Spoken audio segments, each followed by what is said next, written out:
सिंध हुकूमत पानी जे मामले ते वफ़ाक़ारो बाज़ाब्ता एहतजाज कयो आहे। सिंध जे वॾे वज़ीर मुराद अली शाह वज़ीर आज़म खे ख़त लिखण जो ऐलान कंदे चयो आहे त सिंध सां पाणी जे मामले में ज़्यादती थी रही आहे। 91 ठाह ते बि अमल न पियो कयो वञे। इरसा पंहिंजा कानून ठाहे रही आहे। सिंध खे बंजर बणायो पियो वञे ऐं ॿिए सूबे खे सरसब्ज़ बणायो पियो वञे। इरसा इन जो जवाबु ॾिए।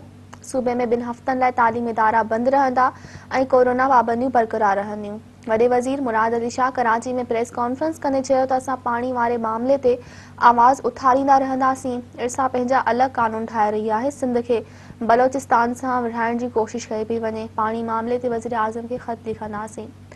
वॾे वज़ीर वधीक चयो त 1 मई खां सिंध में 35% ऐं पंजाब में 15% खोट आहे। 11 मई खां सिंध में 37% ऐं पंजाब में 17% खोट आहे। इहो किथां जो इंसाफ़ आहे?